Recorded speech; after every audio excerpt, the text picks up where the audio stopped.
তুমি যে পিছনে দাঁড়াইছো শুক্রবারে মুসল্লি শুকুর আলী 5 ওয়াক্ত নামাজের খবর নাই, তুমি পিছনে যাইয়ে দাঁড়াইছো, তোমার ভিতরে কি এই যোগ্যতা আছে?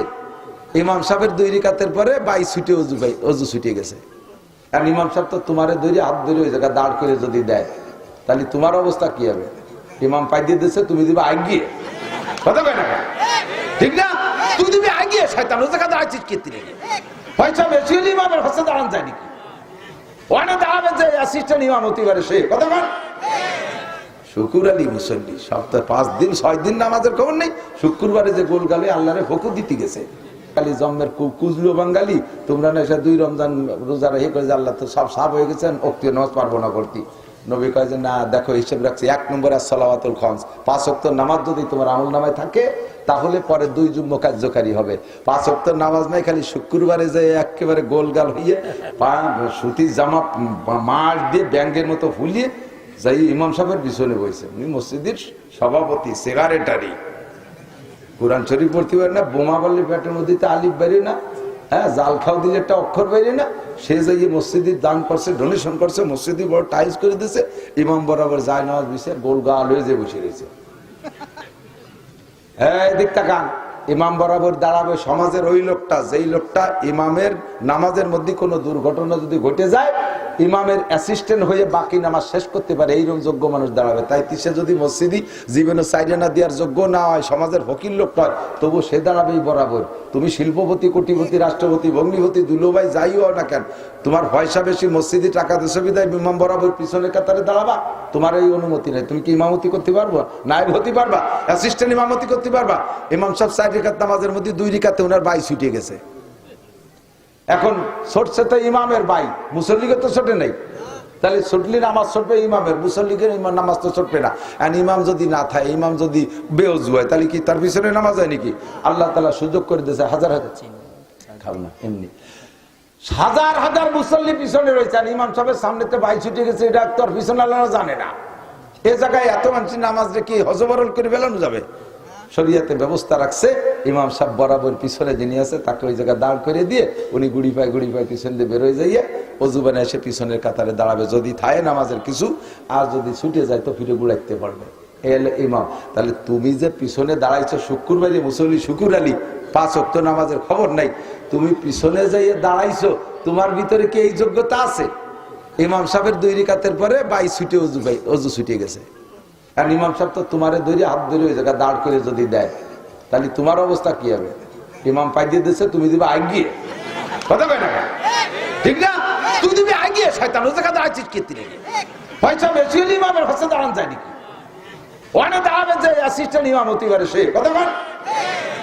শুকুর আলী মুসল্লি সপ্তাহে 5 দিন 6 দিন নামাজের খবর নেই, শুক্রবারে যে গোল গালে আল্লাহরে হকু দিতে গেছে। সাবধান, শর্ত হলো 2 জুমা কার্যকারী হওয়ার জন্য আগে 5 ওয়াক্ত নামাজ আমল নামায় থাকতে হবে, এরপরে 2 রমজান কার্যকারী হওয়ার জন্য 5 ওয়াক্ত নামাজ, তারপরে 2 জুমা বছরে 52টা শুক্রবার থাকবে, এরপরে রমজান মাসে থাকতে হবে। তাহলে 3 ফিল্টারে তোমার জীবনের সমস্ত সগীরা গুনাহ। তোর আব্বা আর আমি এই জায়গায় বসে কত যে কাশিয়ে ভাল্লা দিছি, 2-3 মাস দেখিনি, মরিয়ে গেছে নি তোর বাপ? কয় না কাকা, মরলি তো মাইকিং শুনতেন, জানা যায় যাইতেন, দোকানে আসে না তো কোথায় থাকে? বাড়ি থাকে।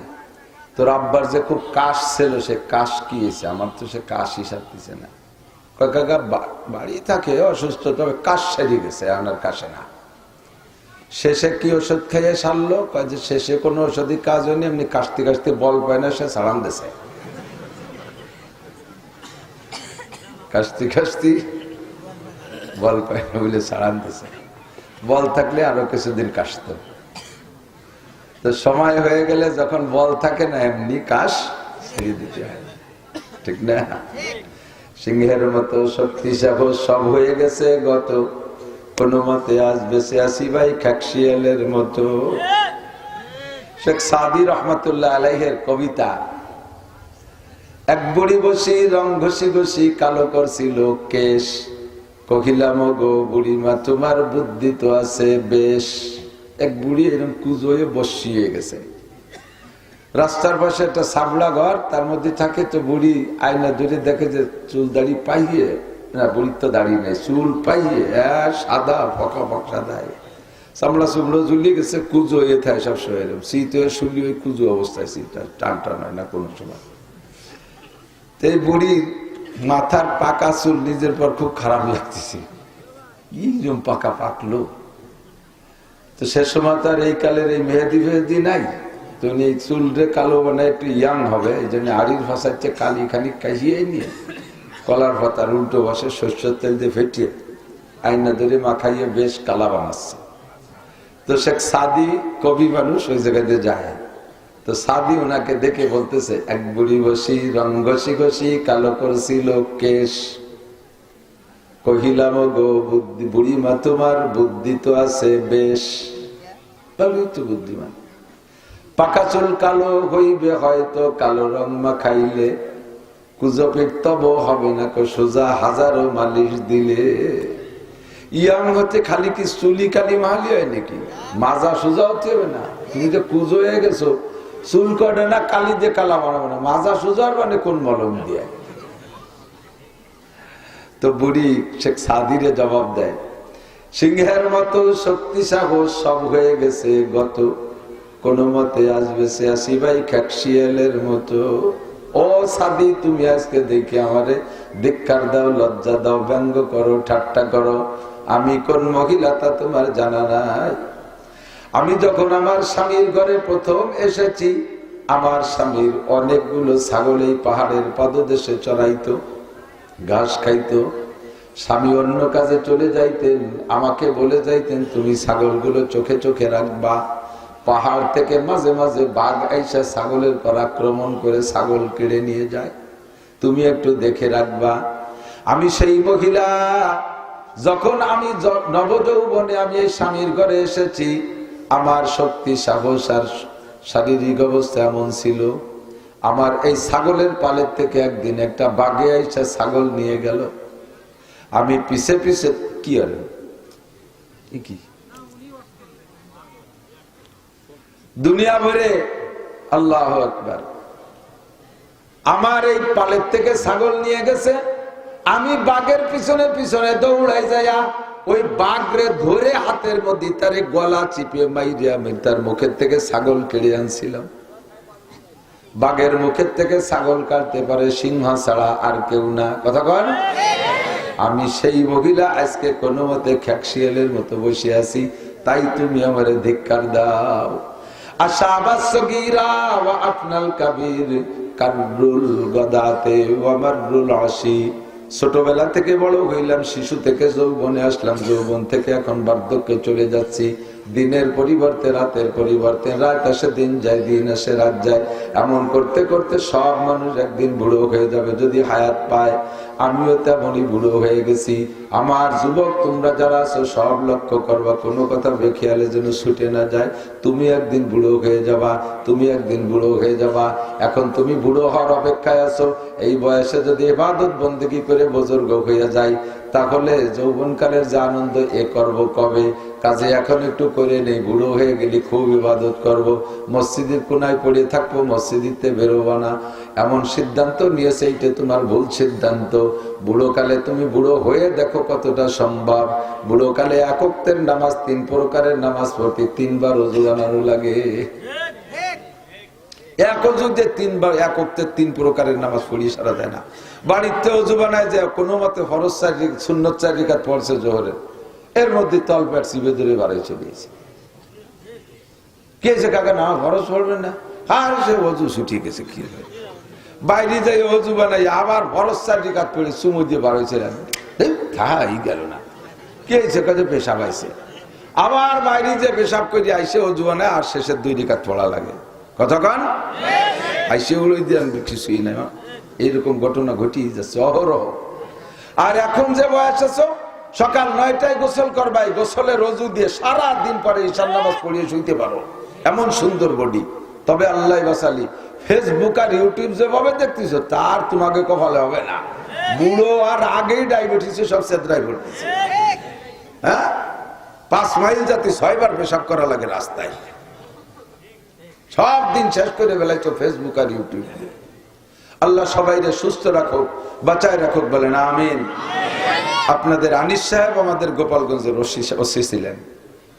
উনি থাকাকালে কয়েকবারই দাওয়াত দেশে যাইতে সুযোগ পাইনি। অত্যন্ত মহব্বত, আন্তরিকভাবে ভালোবাসা। ওলামায়ে কেরামের খেদমতে সবসময় নিয়োজিত থাকতেন। খুব ভালো অফিসার ছিলেন। কোনো বদনাম নিয়ে গোপালগঞ্জ থেকে যায়নি আল্লাহর রহমতে। একজন অফিসার এক এলাকায় চাকরি করলে সেখান থেকে সুনামের সাথে যাইতে পারা, এটা তার বিশাল একটা অর্জন। কথা বলেন না?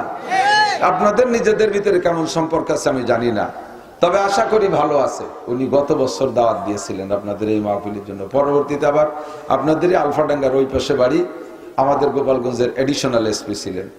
উনি আনিস সাহেবকে বলেন যে আনিস সাহেব, হুজুর এবার আমাকে দেন, আপনি আগামীবার নিয়েন। পরে উনি নিয়ে গেলেন। গতবার ওনার মাহফিল করছি, এবার এখানে আসছি। স্যারের মাহফিলে যাইয়া এক কিস্সা মনে উড়ে গেছে। গতবার যে মাহফিলে গেছি এসপি সাহেবের, যে পান তো রয়েছে, যারা পান খায় তারা খাচ্ছে, চুনও সবাই নিয়ে খাচ্ছে। পরে আমি পান খাতে যাইয়া চুন একটু পানের গায়ে মাহাই, পানের গায়ে চুন মাখালি পরা, চুনির একটা কালারে পান, তো পানের গায়ে শুকনো শুকনো পাওয়া যায়। তা চুন যে জায়গা মাখাই ওই জায়গা কালার হয়ে যাচ্ছে, লেপা হয়ে যাচ্ছে, চুনটা পানে টানতিছে না, কেমন কেমন ঘিরান আসছে। পরে নাই শুয়ে দিয়ে যে চুন না কোনো রং হবে। পরে একজন কহা রঙের বালতিতে খানিক রং আনি তুইছে, সব পাঙ্গুরা খাইয়ে সাফা করে ফেলেছে। সেই রং অর্ধেক খাই ফেলেছে, আমি কেউ টেরই পাইনি। আল্লাহ আকবার। সেই গতবারে মাহফিল আল্লাহ এবার নিয়ে আসছে। বসে আছেন, আমি আলফাডাঙ্গার থেকেই বক্তা হয়েছি, শুরু করছি। সেই সময় বাইসাইকেলে আসতাম, ভ্যানে আসতাম। লাস্টে যে মুক্তবার একখান মোটরসাইকেল কিনলাম 30,000 টাকা দিয়ে, তা মাস 2 চালাইয়ে আষাঢ় ফাঁচার খেয়ে টেবিসি বেলাই দিছি। পরে আর আশাই কম হয়ে গেছে, দূরে দূরে ডাক হয়ে গেছে। এখন সারা দেশে দৌড়দৌড়ি করি। কালকে আসছি চট্টগ্রাম থেকে, তার আগের দিন টেকনাফ, কক্সবাজার, ওই দূর সাইডে আসছি। তো আল্লাহ পাক রব্বুল আলামিন সুস্থভাবে আসার তৌফিক দিয়েছে, যেন আমি শুকর আদায় করি। ওয়াজের সার সংক্ষেপ যা শুনেছেন সেই কথাগুলো নিয়ে আমি শেষ ফিনিশিং একটা আলোচনা করার ইচ্ছা করেছি। আল্লাহ পাক রব্বুল আলামিন যেন তৌফিক দান করে। সবাই বলেন আমিন। সবাই শুনতে শুনতে লক্ষ্য করতে শুনতে ইনশাআল্লাহ, হ্যাঁ খেয়াল আছে তো? একটা তারিখ আগে মুখস্থ করে নিয়ে একটু বলেন। 31 জানুয়ারি, 1-2 ফেব্রুয়ারি 2025 নির্বাচন হবে। বিশ্ব ইজতেমা, টঙ্গীর বিশ্ব ইজতেমা। আল্লাহ পাক আমাদের সকলকে অংশগ্রহণ করার তৌফিক দান করুক। ইজতেমার থেকে যেন 1, 2, 3টা করে চিল্লে দেওয়ার মতো মন মানসিকতা এবং শক্তি ও তৌফিক আল্লাহ সকলকে দান করুক। তবলিগের মাধ্যমে মানুষ যেভাবে শহীদিনের সমঝ পায়, এভাবে খোলা মাঠে, এটা তো ব্ল্যাঙ্ক ফায়ার, এটার নাম ব্ল্যাঙ্ক ফায়ার বলি আমি। ফাঁকা গুলি করে না অনেক সময় ভয় দেওয়ার জন্য, এই ফাঁকা গুলির মতো ওয়াজ। আমি উপরে বইছি, ওয়াজ উপর দৌড়িয়ে চলে যাচ্ছে। আর তবলিগে যে আলো টার্গেট করে গুলি করে, আমি কুলুক কিরম ধরলেন, আমি ভাতের নেলা কিরম গালে দিলেন, অত জোরে কি জন্য, অত জোর লাগবে না, আস্তে, অত জোরে ঠিকই দরকার নেই, আস্তে আস্তে ঠিক দিলে ঠিক হবে। আল্লাহু আকবার। তো ও জায়গা যে দস্তরখান বিছালেন না কেন? হ্যাঁ, চিত হয়ে শুলেন কেন? উবুর হয়ে মসজিদে ঘুমালেন কেন? একটা একটা করে হাতে হাতে ধরে দেয় না, টার্গেটের গুলি। যেটা যেদিন ভুল ধরে দেবে ওইটা আর মরা পর্যন্ত ভুল হয় না, ঠিক কিনা? এই জন্য দাওয়াত, তবলিগের দাওয়াত আজীবন দিয়েছি, এখনো দেই, জীবন করে দেবো ইনশাআল্লাহ। আল্লাহ তাআলা আমাদের সকলকে তৌফিক দান করে, বলেন আমিন। আল্লাহ রাব্বুল আলামিন মানুষকে বানানোর ইতিহাস কি আপনারা উলামায়ে কেরামের কাছ থেকে বহু শুনেছেন। আমার আলোচনার শুরুতে একটু আমি শুরুতে না বলে পারছি না। আল্লাহ পাক মানুষকে বানাইছেন নিজ হাতে, বলেন সুবহানাল্লাহ। যত সৃষ্টি করেছেন আল্লাহ তাআলা, কোন সৃষ্টি বানাইতে আল্লাহ তাআলা হাত দেয় নাই। এত বড় আসমান আল্লাহ হাত দিয়ে বানায় নাই। এত বড় বিশাল জমিন, কি বলা হয়, আফালা ইয়ানজুরুনা ইলাল ইবিলি কাইফা খুলিকাত, উট কেমন বানাইছি দেখো নাই? এই উটটারে এত ঢঙ্গা বেঢঙ্গা করে বানাইতে আমি হাত ব্যবহার করি নাই। ওয়াইলাল জিবালি কাইফা নুসিবাত, যে দেখো পাহাড় পর্বতমালা, কি বিশাল পাহাড়, এক কদম এক কোদাল মাটি আমি কেউ রেদে কাটাই নেই, একখান পাথর আমি কেউ রেদে ধরাই নেই। ওই বিশাল পর্বতমালা আমি কিভাবে বানাইছি, সবকিছু কত সুন্দর বানাইছি। ওয়াইলাল আরদে কাইফা সুতিহাত, এই বিশাল জমিনটা আমি কিভাবে বিছাইলাম। আফালা ইয়ানজুরুন, তোমরা কি দেখো না? আসমানটা বানাইলাম, জমিনটা বানাইলাম, পাহাড় বানাইলাম, পর্বত বানাইলাম, সূর্য বানাইলাম, চন্দ্র বানাইলাম, ফেরেশতা বানাইলাম, জিনও বানাইলাম, অসংখ্য সৃষ্টি করেছি, একটাও বানাইতে আমার হাত ব্যবহার করা লাগে নাই। তো কাকে দিয়ে বানাইছো? কোন ইঞ্জিনিয়ার বানাইছে? কোন রাজমিস্ত্রি বানাইছে? কয় না, একটা মেশিন ব্যবহার করছি, সেটা হলো কোন মেশিন। কি মেশিন? কোন মেশিন। এই যে কাঠের দোকানে, ফার্নিচারের দোকানে কোন মেশিন আছে না, ওই একটা কোন মেশিন আছে আল্লাহর কাছে, তাই দিয়ে বানাইছে। তাই নাকি? ওয়াইদা আরাদা শাইআন আন ইয়াকুলা লাহু কুন ফায়াকুন। আমি যা কিছু বানানোর ইচ্ছা করি শুধু কুন বলি, কাপ নুন পেশ কুন, ছোট্ট দুইটা অক্ষর, কাপ নুন পেশ কুন, বললেই তা হয়ে যায়। বললেই সব হয়ে গেছে। কুন সামান, আসমান হয়ে গেছে। কোন আর দিন সাতটা জমিন হয়ে গেল। কোন শামসান, সূর্য হয়ে গেল। কোন কমার, চাঁদ হয়ে গেল। কোন মালাইকা, ফেরেশতা সব হয়ে গেল। কোন জিন্নাত, জিন তাই ভাবে কোন শব্দ দিয়ে বানাইছি। কিছু বানাইতে হাত ব্যবহার করি। 5টা জিনিস বানাইছি আমি হাত দিয়ে। কয়টা? 1 নম্বরে আমার আরশ বানাইছি আমি হাত দিয়া। আরশের উপরে আমি বসি, আমার কুরসি, এবং আরশটা বানাইছি আমি হাত দিয়া। ভালো ভালো রুচিশীল কাঠমিস্ত্রিরা মানুষের বিভিন্ন ফার্নিচার বানায় দেয়। দীর্ঘদিন ফার্নিচারের কাজ করার পরে মনের মধ্যে একটা শখ জাগে, কত বড় বড় লোকরা দামি দামি কাঠ দিয়ে কত সুন্দর চেয়ার বানাই দিলাম। আমার সারা জীবনের মেধা খাটাইয়া যত রং বেরঙের চেয়ার বানাইছি, সমস্ত চেয়ারের থেকে অংশ অংশ মডেল বের কইরা, তার থেকে কিছু কিছু রং আর ডং বের করে আইনা একত্রিত করে সবচেয়ে সুন্দর একটা চেয়ার আমি বানাবো, যেই চেয়ারে আমি নিজে বসবো। এমন করে সুন্দর একটা চেয়ার সে মন মতো বানায়। আল্লাহ পাক রব্বুল আলামিন বলেন, অসংখ্য চেয়ার দুনিয়ায় হবে, আমার সৃষ্টি মানব জাতি তার উপরে বসবা। আমি আল্লাহ পাক নিজে একটা চেয়ারে বসবো। আমার একটা সিংহাসন আর আমার একটা আসন আমি বানাইবো, একটা মঞ্চ বানাইবো। এইটা আমি আমার মন মতো পছন্দ মতো বানাবো। এইটা বানাইতে আল্লাহ কোন শব্দ ব্যবহার না করে নিজ হাতে আল্লাহ পাকের আরশ ও কুরসি তৈরি করেছে। 2 নম্বরে আল্লাহ পাক 8টা জান্নাতের মধ্যে জান্নাতে আদম নামে একটা জান্নাত আছে। এই জান্নাতটার ভিতরে সব কারুকার্য আল্লাহ পাক নিজ হাতে তৈরি করেছেন। আল্লাহ পাক রব্বুল আলামিন 3 নম্বর সৃষ্টি করেছেন, নিজ হাতে বানাইছেন কলম। যেই কলম দিয়ে 104 খানা আসমানি কিতাব লৌহে মাহফুজের মধ্যে লিখে রাখছে। যেই কলম দিয়ে আল্লাহ তাআলা জিরো ইনসানের তকদির আর ভাগ্য লেখে, কলমটা আল্লাহ পাকের বড় পছন্দের। যার কারণে আল্লাহ পাক কোরআন শরীফের ভিতরে একটা বিষয় কসম খেতে গিয়ে সেই কলমের কসমকে বলে সূরা কলম। 29 নম্বর পারা 2য় সূরা, নুন ওয়াল কলামি ওয়া মা ইয়াসতুরুন। কলমটা বড় উল্লেখযোগ্য, কলমটা আল্লাহর কাছে বড় প্রিয়। এই কলমটা আল্লাহ নিজ হাতে বানাইছেন।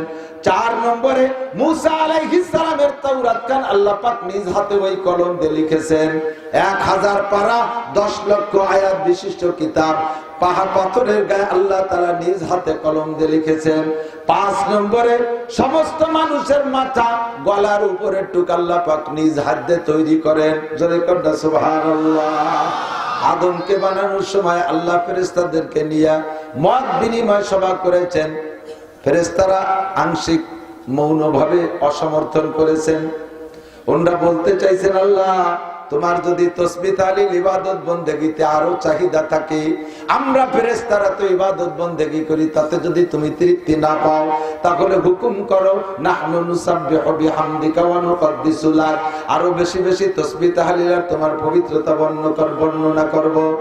আল্লাহ রাব্বুল আলামিন, তুমি কি আতাজালু ফিহা মান ইউফসিদু ফিহা ওয়া ইয়াসফিকুদ দিমা, আল্লাহ যখন প্রস্তাব রেখেছেন ইন্নী জাইলুন ফিল আরদি খলিফা, আমি আমার খলিফা প্রতিনিধি দুনিয়ায় বানাইতে চাই।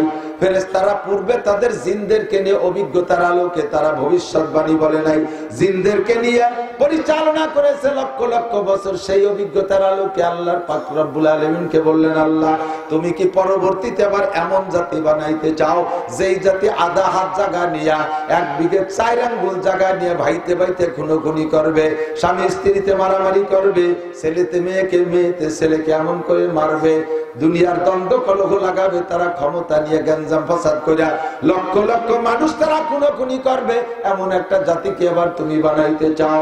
আল্লাহ পাক বলেন, ইন্নী আলামু মা লা তা'লামুন, আমি যা জানি তা তোমরা জানো না। ফাখালাকাল্লাহু আদামা বিয়াদাই, আল্লাহ পাক পাক্কা সিদ্ধান্ত নিলেন আদমকে নিজ হাত দিয়ে বানাবেন।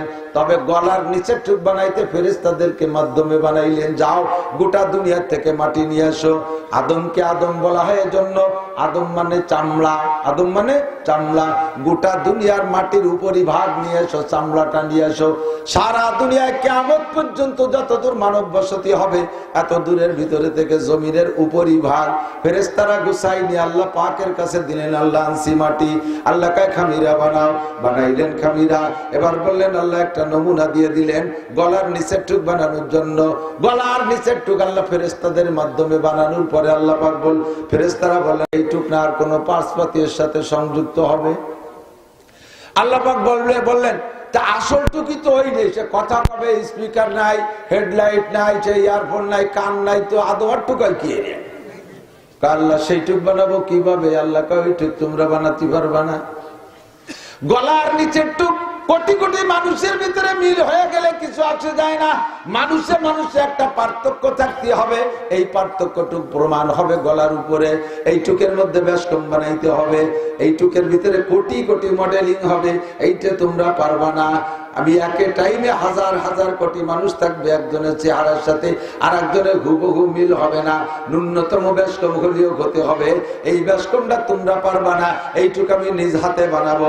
ফাখালাকাল্লাহু রাসা আদম বিয়াদাইহি, সর্বপ্রথম আল্লাহ পাক আদম আলাইহিস সালামের মাথাটা নিজ হাতে বানাইলেন। আদমের মাথা বানাইলেন, তো সেই সাথে আমাদের সকলের মাথা বানানো হয়েছে।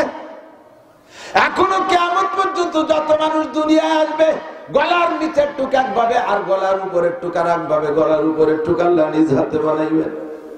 ও দোস্তরে, যেই জিনিসের ভিতরে প্রত্যেক মানুষের নিজস্ব পরিশ্রম বেশি থাকে ওই জিনিসের প্রতি দরদ আর মায়াও বেশি থাকে। কথা কয় না, ঠিক না? মাঝে মাঝে বলি, এক যুবক বসে বসে একজোড়া সিরা স্যান্ডেল মালিশ করতেছে, পরিষ্কার করতেছে 12,000 টাকা দামে শাল দিয়ে, কাশ্মীরি শাল। স্যান্ডেল জোড়ার বয়স বছর 3 কবে। তার মুসির দোকানে নিয়ে পাল্টাতে মূল বডির কিছু নাই, পাল্টা নিয়ে সামলা দিয়ে স্যান্ডেল হয়ে গেছে। তাই মুস্তিছে 12,000 টাকা দামে শাল দিয়ে। তুই কি এই স্যান্ডেল এত দামি শাল দিয়ে মুছিস? স্যান্ডেল কারা, শাল কার? বলছে স্যান্ডেল জোড়া তো আমি ভ্যান চালাই কিনছি, শালটা দেশে আমার শ্বশুর। শাল দেশে শ্বশুর, শ্বশুরের টাকার শাল, এই জন্য ওর পর মায়া নাই, দাম তার 12,000। নিজের পরিশ্রমের টাকা দিয়ে কিনা স্যান্ডেল 300 টাকা, তার মূল বডিও নাই, তাই মুস্তিছে 12,000 টাকা দেওয়া শাল দিয়ে। ওই শাল যদি নিজের কামাই করে টাকা দিয়ে কিনা হতো, তাদের স্যান্ডেল মুছা তো দূরের কথা, বছরের মধ্যে আবার গায়েও দিত না। শ্বশুর বাড়ি যাওয়ার সময় হাতে ভাজাই দিয়ে আবার আল্লাহর প্রতি এবার জমা করে ট্যাঙ্গের মধ্যে থতো। কতক্ষণ? কারণ তার পিছনে তার মেহনত আছে, যার পিছনে মেহনত আছে তার প্রতি তার দরদ বেশি। সন্তান জন্ম দিতে আব্বারও পরিশ্রম আছে, মায়েরও পরিশ্রম আছে, তবে বাপের চাইতে মায়ের পরিশ্রম বেশি। কতক্ষণ? মায়ে 10 মাস পেটে করে রাখছে, কত রাত ঘুমাইতে পারে নাই, ডেলিভারি যন্ত্রণা মাই উপভোগ করেছে। এরপরে রাতের পর রাত 2.5 বছর পর্যন্ত স্তন থেকে দুধ চাটায় খাওয়াইয়া রাতের ঘুম নষ্ট করেছে, কত গুমুত পেশাব পায়খানা সাফ করছে 2.5-3 বছর পর্যন্ত, মুখে উঠে খাওয়াইছে, গোসল মোসল করাইছে। বাপে তো আর এই পরিশ্রম করে না, যার কারণে সন্তানের প্রতি বাপের চাইতে মায়ের দরদ বেশি হয়। আল্লাহ কয়, হ্যাঁ দুনিয়ার মানুষ জেনে নাও, আমি আসমান বানাইছি কোন বলিয়া, ইযাস সামাউন ফাতারাত ওয়া ইযাল কাওয়াকিবু ইনতাসারাত ওয়া ইযাল বিহারু ফুজ্জিরাত ওয়া ইযাল কুবুরু বুসিরাত ইযা ওয়াকাতিল ওয়াকিয়া লাইসা লিওয়াকাতিহা কাযিবা হাফিযাতুর রাফিয়া ইযা রুজ্জাতিল আরদু রাজ্জা ওয়া বুসসাতিল জিবালু বাসসা ওয়া কানাত হাবাআন মুনবাসসা। আসমান বানাইছি কোন বলে, ওর প্রতি আমার মায়া নাই। ইসরাফিলের সিংহার ফুৎকারে আঙ্গা আসমান ফাইটে তছনছ হয়ে যাবে। আল্লাহ সূর্য বানাইছি কোন বলে, ওটা গায়েব হয়ে যাবে, হারিয়ে যাবে, ওর প্রতি আমার মায়া নাই। চন্দ্রের প্রতি মায়া নাই, বানাইছি কোন শব্দ দিয়া, আমি হাত দিয়ে বানাই নাই, আমার কোনো মায়া নাই। আরে পাহাড় পর্বত বানাইছি কোন শব্দ দিয়া, কিয়ামতে ধ্বংস হয়ে যাবে, আমার কোনো মায়া নাই। বিশাল জমিন বানাইছি কোন শব্দ দিয়া, আমি হাত ব্যবহার করি না, আমার প্রতি মায়া, ওর প্রতি মায়া নাই, ধ্বংস হয়ে গেলে কিছু আসে যায় না। জিন বানাইছি আমি হাত দিয়ে নাই, কোন শব্দ দিয়ে, ধ্বংস হয়ে গেলে কিছু আসে যায় না। তবে দুনিয়ার মানুষ জেনে নেই, তোদেরকে বানাইছি আমার নিজ হাত দিয়া, তোদের উপরে আমার হাত ব্যবহার করেছি, কাজেই তোদের প্রতি আমার মায়া বেশি। অন্য সময় জাহান্নামে গেলে কিছু আসে যায় না, তোরা যদি জাহান্নামে যাস আমার বড় কষ্ট লাগবে।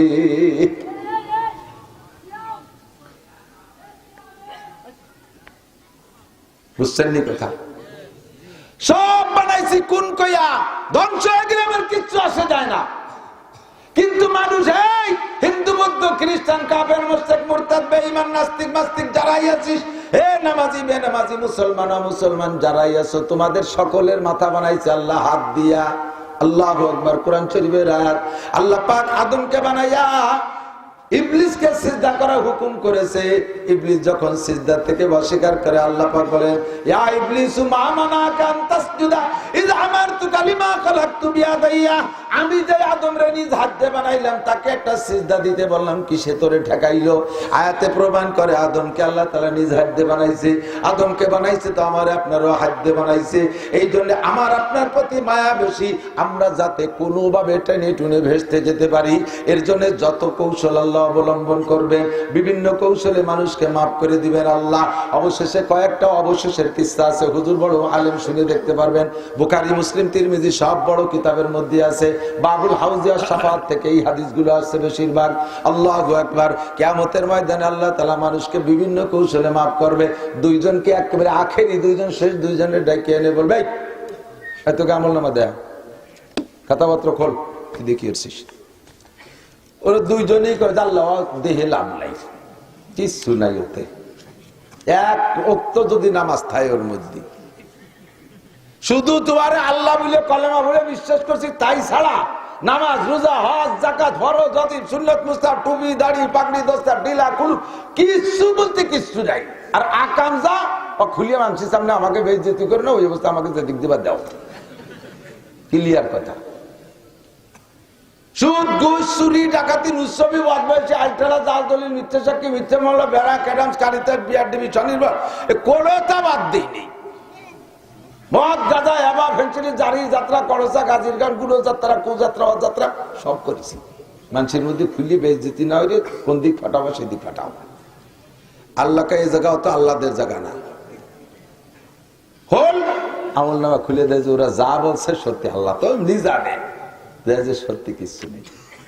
এই আমি তো এখন হাজার হাজার মানুষের মাফ করছি, চাইছিলাম যে তোদেরও মাফ করে দেব, কিন্তু তোদের তো একেবারে কিছু নাই, কোনো বাহানাও নাই, কোনো সুতো উতো খুঁজে পাচ্ছি না, কি দিয়ে একটু বার করবো, ছাড়ার কোনো উপায় পাচ্ছি না। দৌড়ু যা, সামনে তো সব দুটি দোজকে যা, ও দৌড় কইলেই একজন দৌড় মারছে। যে দৌড় মারছে আল্লাহ তারে আগে ঠেয়াইছে ফেরেশতা দিয়ে, ওরে ডাক দে, ডেকে কয় যে বেশ দোজক চেনো? দোজক কি শ্বশুর বাড়ি নাকি? যা কলি দৌড় মারলি এত তাড়াতাড়ি কয় সাথে সাথে দৌড় মারলি, দোজক চিনিস? ওই লোকটা কি বলবে, আল্লাহ দোজক চিনি না, তবে এখন চিনি ফেলাইছি। তো তোর একটু ভয় লাগে না দৌড় দিলি? আল্লাহ দৌড় দিছি, আলো দুনিয়ায় থাকতে তোমার হাজারো হুকুমের একটা হুকুমও পালন করি নাই, আজকে তোমার সামনে ধরা পড়ে গেছি মনে বড় আশার তামান্না নিয়ে যে আল্লাহ তোমার একটা হুকুম আজকে এই মাঠে আমল করে দেখি, পালন করে দেখি, তোমার দয়া হয় নাকি মায়া হয় নাকি, সেই মায়ার আশায় তোমার হুকুমটা পালন করে দৌড় মারছি। আল্লাহ পাক বলবেন, হ্যাঁ ফেরেশতারা যে আমার রহমতের আশা করে তারা আমি মায়ুস করি না। আমি বলছি লা তাকনাতু মির রাহমাতিল্লাহ, ও আমার এই হুকুমটা পালন করছে আমার রহমতের আশায়, বাদদিল সাইয়্যাতিহি হাসানাত, ওর জীবনের সমস্ত গুনাহগুলো নেকি দ্বারা পাল্টায় দাও, ওয়াদখিলহুল জান্নাহ, আর ওর বেহেশতে দিয়ে দাও। বলবেন না সুবহানাল্লাহ? একেবারে শেষের দুইজন নামি কাতাড়ি, এ তো এই কইয়া হুকুম পালন করিয়ে বেশি গেছে। আর একজন রে কইছে তুই গেলি না কেন, তোর কলম তো দুটি একসাথে যা, তুই গেলি না কেন? কয় যে আল্লাহ পাক কয় যে দুনিয়া করে হুকুম মানিস নাই, আর এখন শেষ বেলায় একটা হুকুম দিছি তাও মানলি না, তুই গেলি না কেন? কয় যে আল্লাহ আমি চাই রয়েছি তোমার রহমতের আশা, যে তুমি একবার বলছো যা, আর একবার বলো নাকি যা লাগবে না, আমি সেই আশায় বসে রয়েছি। সহি হাদিস, আমি লম্বা এবারত তো বলতে পারলাম না, সহি হাদিস। আল্লাহ পাক বলবেন, ও আমার রহমতের আশা এখানে দাঁড়িয়ে আছে, যা ওর বাদদিল সাইয়্যাতি হাসানাত, ওর সব গুনাহ নেকি দ্বারা পাল্টাই ওরে জান্নাতে দিয়ে দাও। রহমতে হক বাহানা মিজুয়ার, বাহানো মিজুয়ার। আল্লাহর রহমতের বাহানা খুঁজবে, সামান্য সামান্য বাহানায় হাজার হাজার লক্ষ লক্ষ কোটি কোটি মানুষকে আল্লাহ মাফ করে দিবেন। যেহেতু আল্লাহ মানুষকে বানাইছেন ঈদ হাত দিয়া, একটা লোক এটাইকে নিয়ে আসছে, তোর আমল নামা দেখা, সে ওরকম বলতেছে আল্লাহ আমার আমল নামায় কিছুই নাই, একেবারে ব্ল্যাঙ্ক আমল নামা। আল্লাহ পাক বলবেন এ ফেরেশতারা খুযুহু ফাগুল্লু সুম্মা জাহিমা সাল্লু, ওরে পিঠ মুড়াইতে ধরে বাঁধে শেষরায় টানতে টানতে নিয়ে যা, পায়ে শিকল ফেলা দিয়ে ধস করে ফেলা টানতে টানতে জাহান্নামের দিকে নিয়ে যাবে। ইতিমধ্যে রহমাতে আলম নবী মুহাম্মদুর রাসূলুল্লাহ সাল্লাল্লাহু আলাইহি সাল্লাম ডান পাশে চেয়ারে বসা। নবী পাক ওই লোকটার দিকে তাকাইয়া খুব খারাপ লাগতেছে।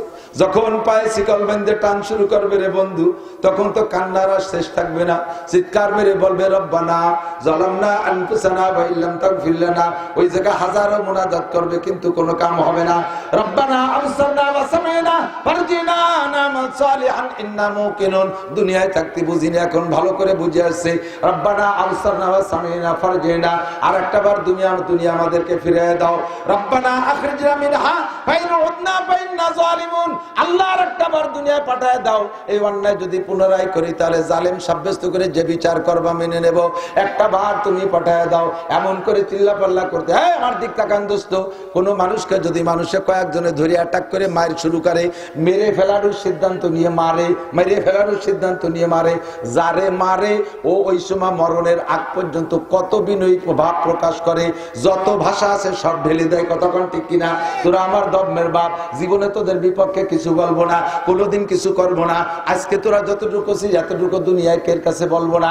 আমি তোদের কাছে জীবনটা ভিক্ষা চাই। এমন করে কান্নাকাটি করে কি করে না? জালেম অত্যাচারী যারা নিষ্ঠুর তারা অবশেষে শেষই করে বেড়ায়। মরণের আগ পর্যন্ত লোকটা বিনয়ের সর্বশেষ পর্যন্ত ভাষা ব্যবহার করে।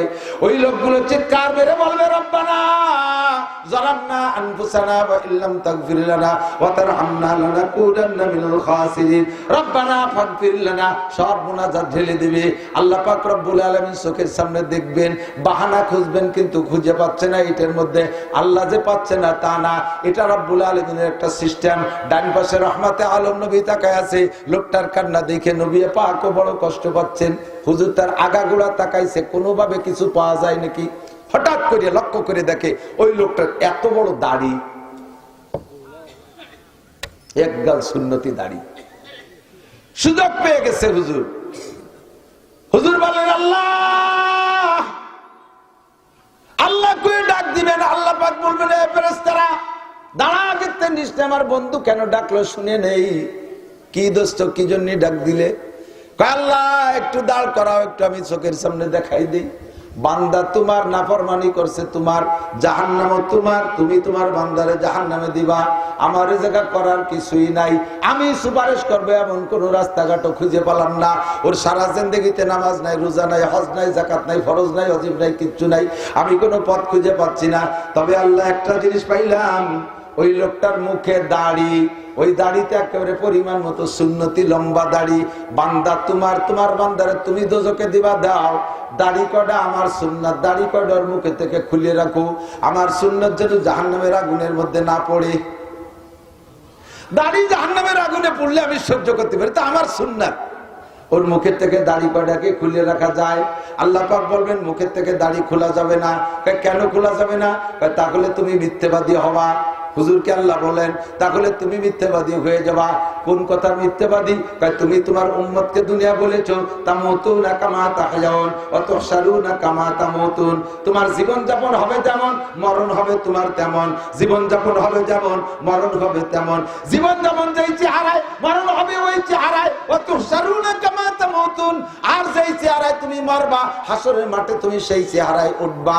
ওই লোকটার জীবন যাপনে ছিল দাড়ি, তাই মরণ হয়েছে দাড়ি অবস্থায়। হাসরের মাঠে উঠছে আর দাড়ি অবস্থায়। এখন যদি দাড়ি খুলে বেলায় দেই তাহলে তোমার কথার বিরোধ হয়ে যায়। কাজে ওর মুখ থেকে দাড়ি খোলা যাবে না। নবী পাক সুযোগ পেয়ে বলে আল্লাহ তোমার বান্দা তুমি দোজকে দিবা, আমার সুন্নতি দাড়ি যেন আগুনে পড়ে না। এখন দাড়ি এক জায়গা, মানুষ এক জায়গা, তা তো হয় না।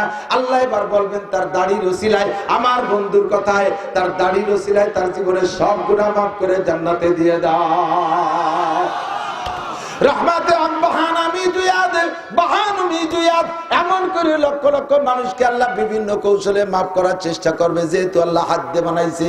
তবে দুনিয়ার থেকে প্রস্তুতি নিয়ে যার জন্য আল্লাহ পাক সুযোগ তৈরি করে দিয়েছেন। আল্লাহ পাক বলেন বান্দা এই দুনিয়া গিয়েছো, তোমার পিছনে শয়তান লেগে আছে। ইন্নাহু লাকুম আদুউম মুবিন। দুই প্রকারের শয়তান তোমার পাশে আছে, মিনাল জিন্নাতি ওয়ান নাস। আমার দিক মিনাল জিন্নাতি ওয়ান নাস, জিন শয়তান আর মানুষ শয়তান। জোরে বলেন শয়তান কয় প্রকার? দুই প্রকার, জিন শয়তান আর মানুষ শয়তান। জিন শয়তান তোমার শিরা উপশিরায় চলে যায় ডাইরেক্ট সবডিতে, চোখ দিয়ে ঢুকে কান দিয়ে বের হয়, আরে শরম কাঁদে ঢুকে মুখ দিয়ে বের হয়, নাক দিয়ে ঢুকে লজ্জাস্থান দিয়ে বের হয়, মানুষকে বিভিন্ন প্রকার প্ররোচন দিতে পারে, ভিতরে যে কলবের মধ্যে বৈশাখ বিভিন্ন প্রকার পাক পাকাইতে পারে। এটা হলো মূল জিন শয়তান, যে তার ক্ষমতা। আর মানুষ শয়তান ও মানুষ শয়তান ডাইরেক্ট ওভাবে মানুষের দেহের মধ্যে ঢোকে না, কিন্তু এমন এমন কথা বলে তার অন্তরের মধ্যে ঢুকে যায়, মানুষকে বিভিন্ন প্রকার ধোঁকা দিয়ে ফেলে, ধোঁকার মধ্যে ফেলায় দেয়। মিনাল জিন্নাতি ওয়ান নাস আল্লাযী ইউওয়াসবিসু ফি সুদুরিন নাস। এই দুই প্রকার শয়তানে তোমাদেরকে হাজার হাজার প্রকার গুনাহ করাবে, হাজার হাজার গুনাহ করাবে। গুনার আবিষ্কারক শয়তান, আর নেকির আবিষ্কারক আর নেকির সৃষ্টিকর্তা আল্লাহ। ঠিক কি না? আল্লাহ পাক বলেন শয়তান তোদেরকে জান্নাত থেকে বের করে নিয়ে গেছে, আর জান্নাতে ঢুকতে দেবে না, এই প্রতিজ্ঞা আমার কাছে করে গেছে। আমি আল্লাহ শয়তানের সাথে প্রতিবাদ করে তোদের জন্য ব্যবস্থা রেখেছি। বান্দা ভালো করে শুনে নে, ইনতাজতানিবু কাবায়ের, দুনিয়ায় যত গুনাহ আছে সব গুনাহ আমি দুই ভাগ করে দিলাম, সব গুনাহকে দুই ভাগে বিভক্ত করলাম। মাজারি সাজারি নাই, সব গুনাহ দুই প্রকার, বড় আর ছোট, দুই প্রকারের গুনাহ। আরবিতে বলে কবিরা গুনাহ, আরবিতে বলে সগীরা গুনাহ। আল্লাহ পাক বলেন কবিরার বহুবচন কাবায়ের, আর সগীরা গুনাহকে কোরআন শরীফের ভাষায় সাইয়্যাত বলে ব্যবহার করেছে। আল্লাহ পাক বলেন ইনতাজতানিবু কাবাইরা মা তুনহাউনা আনহু নুকাফির আনকুম সাইয়্যাতিকুম। তোমরা যদি কবিরা গুনাহগুলো থেকে নিজেরা ইচ্ছাকৃত বেঁচে থাকতে পারো। এই যুবক আমার দিক তাকা, পর্দার আড়ালে মা বোনরা খেয়াল করো। আল্লাহ পাক বলেন ইনতাজতানিবু কাবায়ের, যদি তুমি কবিরা গুনাহগুলোকে পরিহার করে চলতে পারো, আমি আল্লাহ তোমারে নিজ হাতে বানাইছি, এই মায়ায় এই মহাব্বতে আমি তোমার পক্ষ নিলাম, তোমাকে যত সগীরা গুনাহ আছে বিনা তওবায় ক্ষমা করে দেব। আমি আপনি প্রস্তাব দিলাম, আল্লাহ সগীরা গুনার দায়িত্ব তুমি নিও না, কবিরা গুনাহগুলোর দায়িত্ব তুমি নাও, আমরা সগীরা গুনাহতে বাঁচবো। আল্লাহ কয় অত সস্তা না, কবিরা গুনাহতে বাঁচা সহজ, সগীরা গুনাহতে বাঁচা কঠিন। সগীরা গুনাহতে বাঁচা কঠিন আমার দিক, সগীরা গুনাহ কবিরা গুনাহ যে সাজা, এই কবিরা গুনাহ যেই সাজা, একটা কবিরা গুনাহ ৭০০০ বছর জাহান্নাম, একটা সগীরা গুনাহ ৭০০০ বছর জাহান্নাম, শাস্তিতে একটাও কম না। তাহলে সগীরা কবিরার পার্থক্য কি? পার্থক্য হলো শুধুমাত্র দেখতে ছোট আর বড়। কবিরা আল্লাহর নাফরমানি, সগীরা আল্লাহর নাফরমানি, কবিরা আল্লাহর নাফরমানি, সগীরা আল্লাহর নাফরমানি। তবে বাহ্যিকভাবে দেখতে কবিরারে বড় দেখা যায়, তাই তার নাম কবিরা, আর সগীরাটারে দেখতে ছোট দেখা যায়, তাই তার নাম সগীরা। কিন্তু কার্যকারিতা সকলের একই রকম। আমার দিক তাকান, ৪ হাত লম্বা একটা গুক্কু সাপ, ৪ হাত লম্বা একটা গুক্কু সাপ, কামড় দিলি মানুষ মরে, মরে না? মরে মরে। ১ বিঘেতে একটা গুক্কু সাপের বাচ্চায় কামড়ালি তো মরে না? মরে। ওদি সগীরে সাপতে কি হয়, কে সোর মতো উর কামড়ে কি হয়, মরে মরে। টাইম বেশি লাগে না কম লাগে?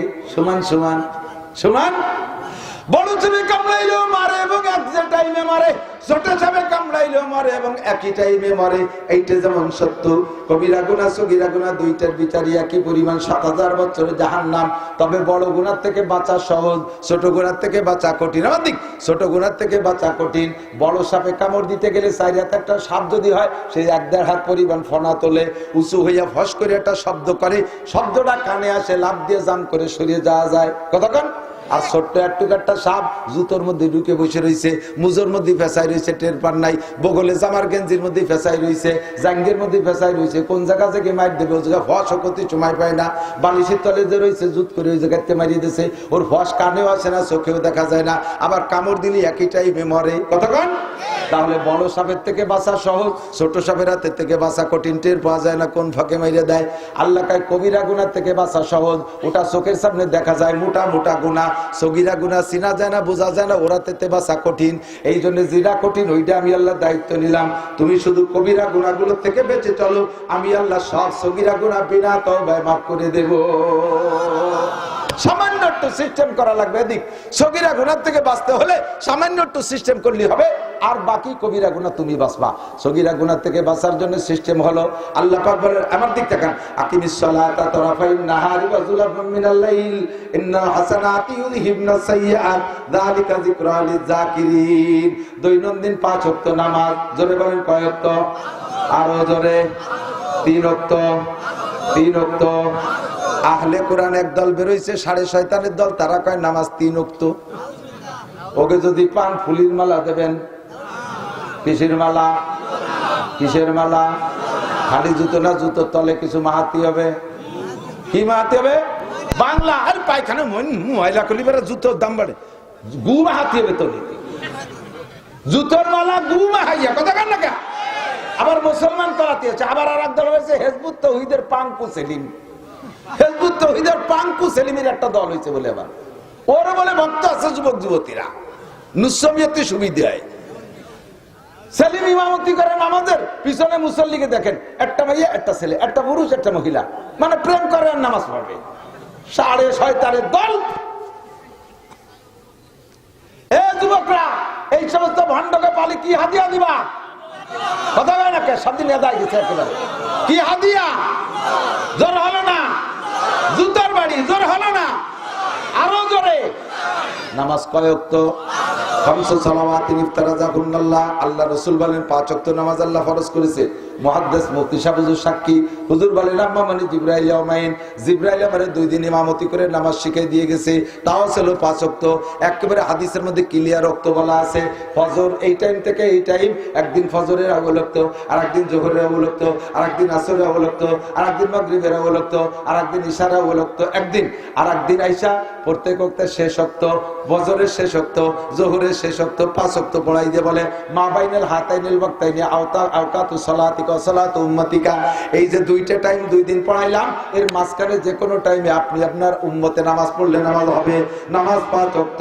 আল্লাহ নবী বলেন আমার দিক as-salawatul khams। মাঝে মাঝে একটু প্র্যাকটিক্যালে দেখাই, হাতটারে এমন করে ফাঁকা করলে, স্বাধীনভাবে আঙ্গুলে ফাঁকা করলে, সব আঙ্গুলের ফাঁকা কিন্তু এক সাইজ না। এইটাতে এইটা একটু বড়, এরপরে ছোট ছোট, এগুলো ধরে নেওয়া যায় সমান সমান। এইটার নাম ফজর, এইটার নাম যোহর, মাঝারি ফাঁকা। আসর মাগরিব এশা সমান সমান ছোট ছোট ফাঁকা। মাগরিব কিন্তু আর ছোট না, বর্তমানে আসরের চাইতে মাগরিবের টাইম বেশি। কারণ এই শীতকালে আসার পরে আসরের পরে তো বেলাই থাকে না। আসরের পরে যে 1 ঘন্টা 30 মিনিটই ঘন্টা। নামাজ পড়ে একটা চা খাইয়া পানের শেষের দিক যাই বারা জানে, এর মধ্যে মাগরিবের আজান দিয়ে দেয়। আর মাগরিবের রক্ত 1 ঘন্টা 12 মিনিট 15 মিনিট ক্লিয়ার, এর মধ্যে কোনো মানে মাকরু রক্ত নাই, ফ্রেশ। ফজর যোহর, ফজরের নামাজ আর আসরের জোহরের নামাজের মাঝখানে মাঝারি ধরনের ফাঁকা। এরপরে আসর মাগরিব ঈশা ছোট ছোট ফাঁকা। এইটা যদি ঈশা আর এইটা যদি ফজর হয়, তাহলে ঈশা থেকে ফজর সারা রাতির লম্বা গ্যাপ, সারা রাতির লম্বা গ্যাপ, ঠিক না? আল্লাহ নবী বলেন as-salawatul khams, 5 ওয়াক্ত নামাজ পড়বা, ফজর যোহর আসর মাগরিব ঈশা।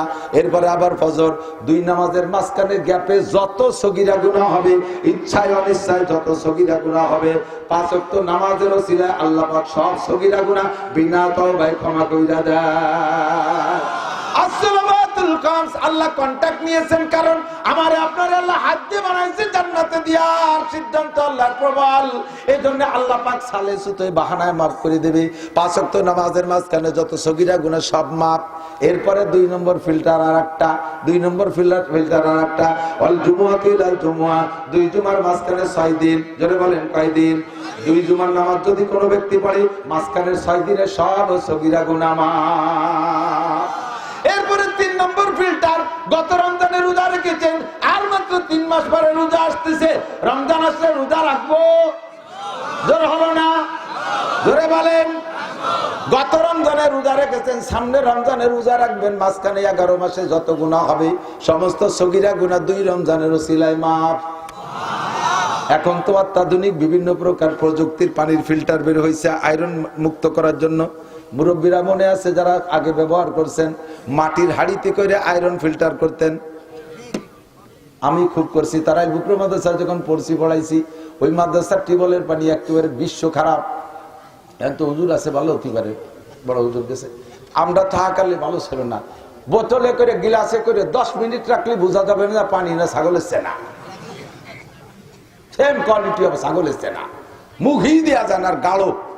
এই পানিরে ফিল্টার করতি, হাড়িতে মাইটি হাড়িতে ফিল্টার বানাইতাম, বাঁচতে ছটা দিয়ে এরকম তাক তাক বানাইয়া, উপরের হাড়িতে টিউবওয়েলের পানি, তার 5টা ছিদ্র করে 2 নম্বর হাড়ির মধ্যে বালি, 3 নম্বর হাড়ির ভিতরে কয়লা, 4 নম্বর হাড়ির ভিতরে পাথর, 5 নম্বরের তলে আর একটা হাড়ি পেতে রাখতাম, ওইটার ভিতরে পানি জমতে, এটা আয়রন এবং আর্সেনিক মুক্ত হয়ে যেত বলে বিশ্বাস।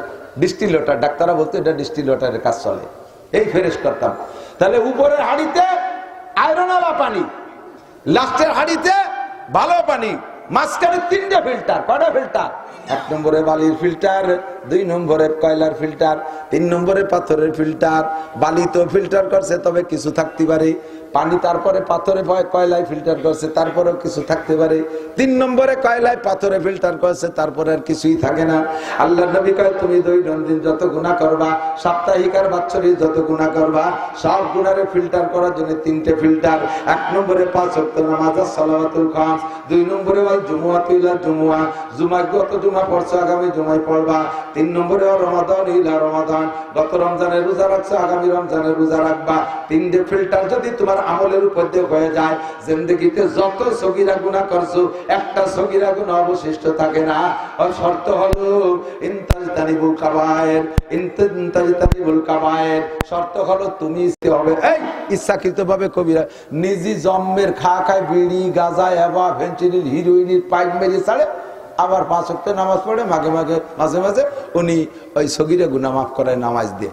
মোটা মোটা বাগা গুনাহগুলো করি বেড়াচ্ছ বস্তাকে বস্তা, ওগুলো ছাড়িয়ে দাও, তারপরে সগীরা গুনাহগুলো আল্লাহ তাআলা নামাজের ওসিলা মাফ করে দেবে। কন্যা সুবহানাল্লাহ, আল্লাহ পাক দায়িত্ব নিয়েছেন। এখন কয় কি 2 রমজানে যদি মাঝখানের 11 মাসের গুনাহ মাফ হয়ে যায়, তাই তো জুমার নামাজে লাগতেছে না, ওক্তি নামাজে লাগতেছে না।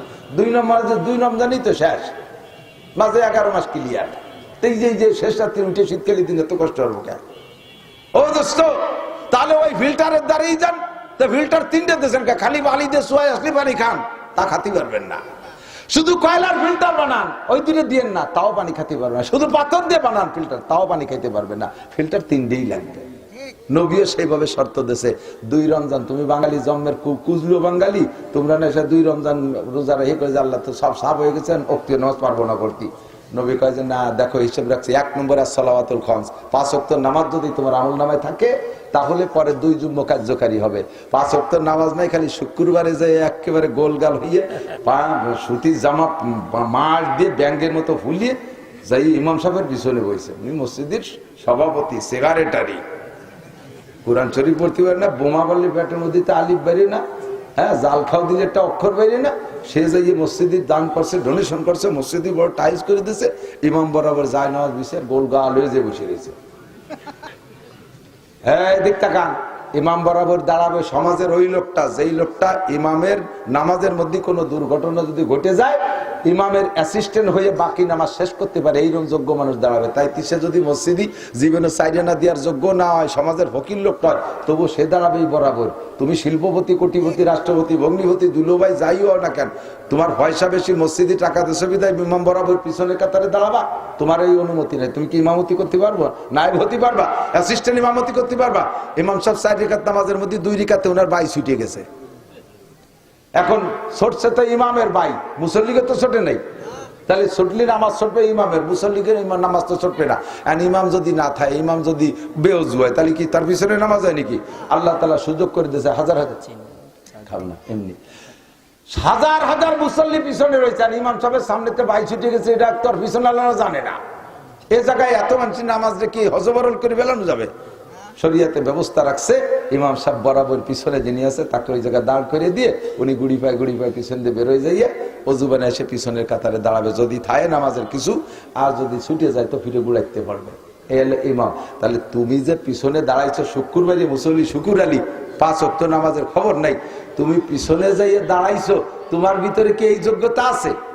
ইমাম সাহেবের 2 রাকাতের পরে বাই ছুটে অজু ছুটে গেছে, আর ইমাম সাহেব তো তোমারে ধরে হাত ধরে ওই জায়গায় দাঁড় করে যদি দেয়, তাহলে তোমার অবস্থা কি হবে? ইমাম পাই দিয়ে দিচ্ছে, তুমি দিবে আগিয়ে, কথা কয় না ঠিক না? তুই দিবি আগিয়ে, শয়তান ওই জায়গায় দাঁড়াচ্ছিস কে? পয়সা বেশি হলে ইমামের হচ্ছে দাঁড়ান যায় নাকি? ওখানে দাঁড়াবে যে অ্যাসিস্ট্যান্ট ইমাম হতে পারে সে, কথা কয়। শুকুর আলী মুসল্লি, সপ্তাহে 5 দিন 6 দিন নামাজের খবর নেই, শুক্রবারে যে গোল গালে আল্লাহরে ফকু দিতে গেছে। সাবধান, শর্ত হলো 2 জুমা কার্যকারী হওয়ার জন্য আগে 5 ওয়াক্ত নামাজ আমলনামায় থাকতে হবে, এরপরে 2 রমজান কার্যকারী হওয়ার জন্য 5 ওয়াক্ত নামাজ, তারপরে 2 জুমা বছরে 52টা শুক্রবার থাকবে, এরপরে রমজান মাসে থাকতে হবে। তাহলে 3 ফিল্টারে তোমার জীবনের সমস্ত সগীরা গুনাহ মাফ। ইনতাজতানিবু কাবাইরা মা তুনহাউনা আনহু নুকাফির আনকুম সাইয়্যাতিকুম, যদি তুমি কবিরা গুনাহ ছেড়ে দিতে পারো, নুকাফির আনকুম সাইয়্যাতিকুম, তোমার সব সগীরা গুনাহ মাফ করে দেব। শর্ত হলো কবিরা গুনাহ ছেড়ে দেব। এখন জানতে চাইলাম আল্লাহ কবিরা গুনাহগুলো কি কি কওয়াগে বুঝে নেই, ছাড়তে পারি কিনা চেষ্টা করব।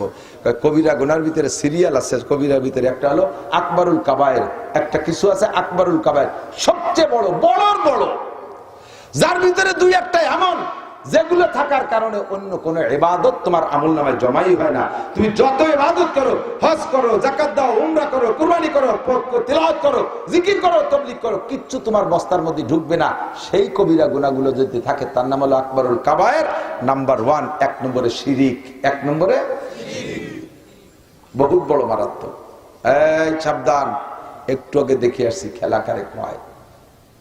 আমাদের গোপালগঞ্জের ভিতরে মকসেদপুরের পূর্ব সাইডটা, গোপালগঞ্জের উত্তর গোপালগঞ্জ, 7 পাড়, বৈলতল, জলির পাড়, ওই জায়গাতে নিচে যে হিন্দু এলাকা, এখন 2-1 ঘর করে মুসলমান যাচ্ছে, সে জায়গায় যে 2-1টা মসজিদ হয়েছে। আমি মোবাইল নিয়েছে, সুরো মুসলিমুল সুরো লেখছে, সুরো দোয়া একটা সুরো লেখছে, এইভাবে অনেক সুরো দিয়ে এতখানি বড় কোরআন শরীফ এটা বানাই ফেলাইছে। আর সেইগুলো ইমাম সাহেবদেরকে, আলেম আমাদের আলেম, ওদের আলেম না, আমাদের আলেম, আমাদের কওমি মাদ্রাসায় পড়া, মোটা বেতন তারা দিয়ে এই হুজুরকে দিয়ে ইনজিলের প্রশিক্ষণ, তাওরাতের প্রশিক্ষণ এবং এই ঈসা আলাইহিস সালাম ধর্মের, ইহুদি ধর্মের বিভিন্ন বই পুস্তক ছাপাই মসজিদি হ্যান্ডবিল করে, তারপরে ছোট 1-2 পাতার ভিতরে করে বিলু করতেছে, আর মুসলমান তাই পড়ে পড়ে বিভ্রান্ত হচ্ছে। ও দোস্ত, এর 1 নম্বর মুশরিক। আল্লাহ পাক রব্বুল আলামিন বলেন, আল্লাহ পাক বলেন, ইন্নাল্লাহা লা ইয়াগফিরু আন ইউশরাকা বিহি ওয়া ইয়াগফিরু মা দুনা যালিকা লিমান ইয়াশা।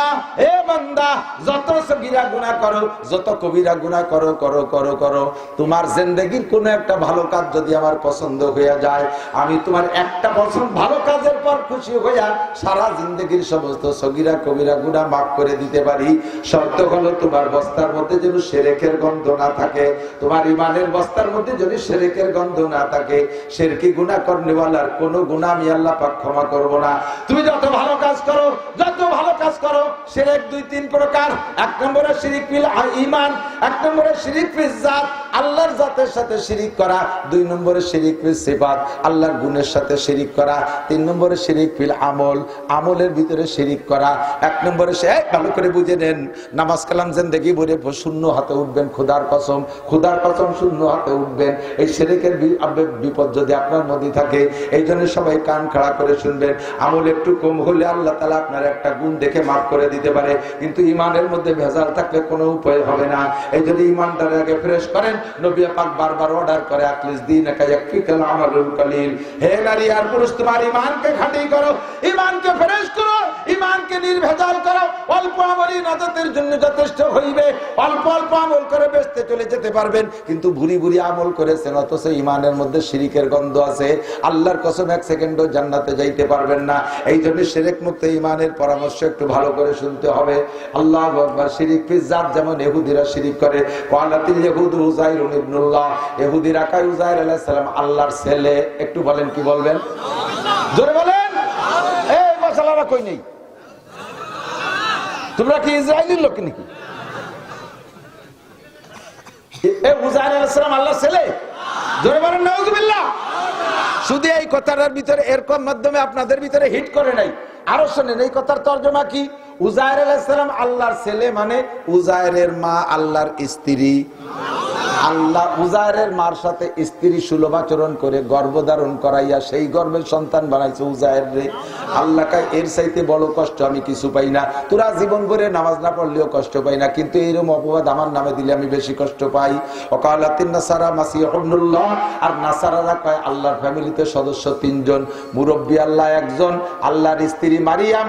আল্লাহ মারিয়ামের সাথে যৌন মিলন করে সন্তান গর্ভধারণ করাইয়া সেই সন্তান বানাই দিয়েছে ঈসা রে। একটু জোরে করেন নাউযুবিল্লাহ। আর এই 2 জাতি হলো আল্লাহ পাক বলেন লা তাত্তাখিযু আদুব্বি ওয়া আদুব্বাকুম আউলিয়া, ইয়া আইয়ুহাল্লাযীনা আমানু লা তাত্তাখিযু ইত্তাখিযুল ইয়াহুদা ওয়ান নাসারা আউলিয়া। আমার প্রাণপ্রিয় বন্ধু মুসলমানরা ভালো করে শুনে নাও, আল্লাহ পাক বলেন আমার শত্রু আর তোদের শত্রুকে বন্ধু বানাইস না, আমার শত্রু আর তোদের শত্রুরে বন্ধু বানাইস না। জানতে চাইলাম আল্লাহ আমাদের শত্রু আর তোমার শত্রুকে, আল্লাহ কয় তোমাদের শত্রু হলো লা ইয়া আইয়ুহাল্লাযীনা আমানু কুলু বিসমিকা কাফা ওয়া লা তাত্তাবিউ খুতুওয়াতিশ শাইতান ইন্নাহু লাকুম আদুউম মুবিন। তোমাদের শয়তান, তোমাদের শত্রু হলো মূল শয়তান, সে তোমাদের প্রকাশ্য শত্রু, তোমাদেরকে বেহেশত থেকে বের করছে ওই শয়তান ইবলিস, কাজেই তার অনুসরণ করবা না। আর আমার শত্রু হলো আমার পথ নিয়ে যারা কাড়াকাড়ি করে তারা, আমার পথ নিয়ে যারা কাড়াকাড়ি করে তারা, তারা আমার শত্রু। আমার পথ নিয়ে কাড়াকাড়ি করে ইহুদিরা, আমার পথ নিয়ে কাড়াকাড়ি করে নাসারারা।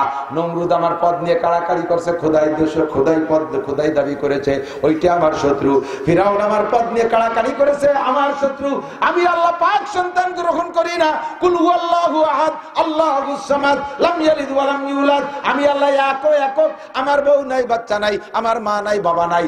এই জায়গা যদি তোরা আমার নামে এগুলো বলিস, আমার সবচাইতে কষ্ট লাগে। কাজেই যারাই বলবে তারা আমার শত্রু। ইহুদার নাসারা আমার চরম শত্রু। বাদুহুম আউলিয়া ও বাজ, এদিক তাকান, বাদুহুম আউলিয়া ও বাজ। শুনতেছেন? ইহুদার নাসারা এই দুই জাতি আপোষে কিন্তু বিশাল দূরত্ব। কোরআন শরীফে আছে ক্বালাতিল ইয়াহুদু লাইসাতিন নাসারা আলা শাই। কত বড় শত্রুতা শুনি দেখেন কোরআন শরীফে কি বলে, ক্বালাতিল ইয়াহুদু লাইসাতিন নাসারা আলা শাই। ইহুদিরা কয় নাসারা কোনো মানুষই জাতি না। ওয়া ক্বালাতিন নাসারা লাইসাতিল ইয়াহুদু আলা শাই। নাসারার কয় তো তোরা কি, তোরা তো কিছুই না। এক দল আর এক দলের কত শত্রু। এর মধ্যে আবার দুই দল মিলে এই যে বই এসে দেখলাম একই মসজিদ থেকে বই নিয়ে আসছে, ইনজিল আর তৌরাত, ইনজিল আর তৌরাত, ইনজিল শরীফ আর তৌরাত শরীফ, দুই শরীফ মিলে এই একই দুই বই। একদল নাসারারা খ্রিস্টানরা এগুলো বিতরণ করে বেড়াচ্ছে।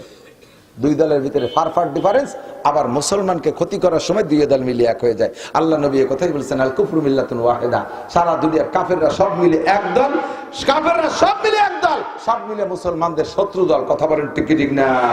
ও দোস্ত, ইসরায়েল মুসলমানের সাথে ফিলিস্তিনের সাথে গ্যাঞ্জাম করে, কয়েক দেশ টপকায় যে দাদা বাবুরা যে ইসরায়েলকে সমর্থন করে, এই যে আমাকে ঠাউর বাবুরা। আর এখন এতদিন পর্যন্ত কাশ্মীরের ভিতরে জ্বালাচ্ছে মুসলমানদেরকে, হাজার হাজার। শুনলে আশ্চর্য হবেন, আমি তো বহুকাল আগে 91 সালে গেছি দেওবন্দে। সেই সময় আসার পথে কলকাতা একটা দিল্লিতে একটা মসজিদের মধ্যে ঢুকছি। মসজিদের ভিতরে, মসজিদের জায়গার নাম হলো তেলিওয়াড়া, পাইয়াওয়ালি গলি, ওই জায়গার ভাষায় যেটা বলে পাইয়াওয়ালি গলি, চিকুন একটা গলির ভিতরে যেটা মসজিদ। মসজিদে যে দেখি মসজিদ একটা হেফজোখানা, ওর ভিতরে কয়েকটা পোলাপান আছে, হুজুর নেই। একটা লোক আজান দিল, একটা তালবি আলিম নামাজ পড়লো, আর কেউ পড়লো না। একজন মুরব্বী পরে আসছে, তার সাথে আমি কথা বলতে জানতে পারলাম, উনি বললেন হুজুর আমার বয়স এখন 60-র উপরে, 65-67 হয়ে গেছে। আমার ছোটবেলায় এই দিল্লিতে এই সব জায়গাতে যত মসজিদ দেখছি, সমস্ত মসজিদগুলো ভাঙ্গিয়ে হিন্দুরা মন্দির বানায় নিছে। সব মসজিদগুলো ভাঙ্গে মন্দির বানাইছে। এ কিচ্ছা দুনিয়ার কেউ জানতে দেয় না। বাবরি মসজিদ ভাঙ্গে রাম মন্দির বানাইছে। এখন পাই তারা বাংলার জমিনে 16 কোটি মুসলমান বিদ্যমান থাকতে এর ভিতরে জীবালোকে, জীবদ্দশায় দিবালোকে মানুষের সামনে, পুলিশ আর্মি বিডিআরের সামনে একজন অ্যাডভোকেটরে জবাই করে দেয় চট্টগ্রাম। এরপরে আরো পাইতারা দেয়, প্রত্যেক দিন এভাবে মুসলমান একটা করে জবাই করা হবে। ফেসবুকে লেখছে দেখলাম। কত বড় সাহস, কত বড় দুঃসাহস চিন্তা করতে পারে। সারা দুনিয়ার কাফের মিলে এক হয়ে গেছে। মুসলিম নিধন আন্দোলন ছোটবেলা থেকে ওয়াজ করি, আমার এই ছিল বক্তব্য। খেয়াল করো নাই, বোঝো নাই, একটু ভ্রুক্ষেপ করো না। আসতেছে বেশি দেরি নাই। গজওয়ায়ে হিন্দ, এই ভারতবর্ষ থেকে বিশ্বের শ্রেষ্ঠ যুদ্ধ উৎপত্তি হবে, এর নাম হলো গজওয়ায়ে হিন্দ। নবী আলাইহিস সালাম 1500 বছর আগে ভবিষ্যৎবাণী দিয়ে গেছে। আমার প্রাণ প্রিয় যুবক বন্ধুরা, যদি গজওয়ায়ে হিন্দ ভারতবর্ষের বিশ্বযুদ্ধ যদি লেগে যায়, তাহলে মুসলমানের সন্তান তীর, তরবারি, দাও, কাছি, খুন্তা, কুড়াল, কাছি, বটি, যার যা আছে তাই নিয়ে আমরা নেমে পড়তে প্রস্তুত। জোরে বলেন প্রস্তুত। তার নাম হবে জিহাদ। কথা বলেন ঠিক কি ঠিক না? তার নাম হবে জিহাদ। আমরা সে সময় কোনো কিছু তোয়াক্কা করব না। অত পীড়িত আমাদের এর সাথে দরকার নাই। ঘরের মধ্যে বসিয়া আমাদের সাথে পীড়িত করে। মুসলমান আমরা কত সরল, একই বাজারে হিন্দুদের দোকান আছে, মুসলমানদের দোকান আছে, আমরা মুসলমানদের দোকান পরিহার করে হিন্দুদের দোকানের মাল কিনি। কিন্তু হিন্দুদের লক্ষ্য করেন, বাজারে যদি তাদের একটা দোকান থাকে আর সব যদি মুসলমানের দোকান থাকে, তাদের দোকানে যদি মাল মানসম্মত নাও হয়, তবুও মুসলমানের দোকানে অতক্ষণ যাবে না যতক্ষণ পর্যন্ত হিন্দুর দোকানে পায়। কতক্ষণ? তারা এটা ঠিক রাখে, মুসলমান আমরা ঠিক রাখি না। আল্লাহ পাক বলেন, লা তাত্তাখিযু আদুব্বি ওয়া আদুব্বাকুম আউলিয়া, এটা কবিরা গুনাহ, ইনতাজতানিবু কাবায়ের। কাফের মুশরিক হুন্দাসারের সাথে অত গণপ্রীতির দরকার নাই, ওরা জীবনও তোমাদের বন্ধু না, ওরা জীবনও তোমাদের বন্ধু না। আমাদের দেশের সাথে পীড়িত করে দেশ থেকে বস্তা বস্তা ইলিশ মাছ নেবে, অথচ মাছ পয়দা হয় যে পানিতে, সে পানি আমাদের জন্য দেবে না। কত বড় ক্রিমিনালি, কত বড় শয়তানি। যা হবার হয়ে গেছে প্রতিবেশী দেশ, আমরা আমাদের সাথে, আমরা মুসলমান, আমরা ঐক্য থাকবো, অমুসলমানদের সাথে সম্পর্কের কোনো দরকার আমাদের নাই।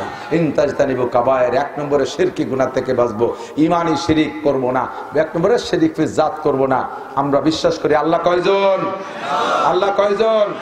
তার ছেলেও নাই, মেয়েও নাই, মাও নাই, বাপও নাই। কুল হুয়াল্লাহু আহাদ কিভাবে হইছে, তার আল্লাহর উৎপত্তি কিভাবে, ওই বুঝার বুদ্ধি আমার নাই। আমি এক কথায় মানি যে আমারে তিনি সৃষ্টি করেছেন, তিনি মহান আল্লাহ। ঠিক কি ঠিক না? দুই নম্বরে আল্লাহর গুণের সাথে কেউ শরীক করবো না। এদিক তাকান, আল্লাহর যত গুণ আছে, খাওয়ানোর গুণ কার? রুজি দেয় কে? সন্তান দেয় কে? ধন সম্পদ দেয় কে?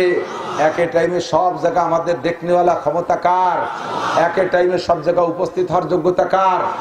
এই যোগ্যতা আল্লাহ থেকে সিনে এনে যদি কোনো ফেরেস্তার মধ্যেও দেন, তাহলে আপনি মুশরিক হয়ে যাবেন। কোন নবী রাসূলের মধ্যেও যদি দেন যে অমুক নবী হাজির নাজির, এই নবী উপস্থিত হতে পারে সব জায়গায় একই টাইমে দেখে, তাহলে আপনি মুশরিক হয়ে যাবেন। আল্লাহর গুণ কারিয়ে নবীর মধ্যে দিচ্ছেন। এত ভালো নবী আপনাকে বাসতে বলে নাই, নবী বলে নাই যে আমার এত ভালোবাসো। আল্লাহর গুণ আমার মধ্যে বলো, এটা তোমার আমি বলতে বলি নাই। তুমি আল্লাহকে আল্লাহর জায়গায় রাখো, আমাকে আমার জায়গায় রাখো, আমাকে আমার জায়গায় রাখো, আল্লাহকে আল্লাহর জায়গায় রাখো। লা তুশরিক বিল্লাহ, আল্লাহর সাথে কেউ শিরিক করো না। পীর বাবা সন্তান দিতে পারে, পীর সাহেবের কাছে মুরিদলি ধন সম্পদ দিতে পারে, এই আকীদা রাখা, এটা সিফাত, আল্লাহর সিফাতকে কাড়িয়ে এনে পীরের মধ্যে দেওয়া, এটা আদৌ সম্ভব না। ঠিক কি ঠিক না? আমরা শিরিক ফিল সিফাতও করব না। তিন নম্বর আছে শিরিক ফিল আমল, এটা কিছু কথা দিক তাকান। বালিশ বেশি যাচ্ছে।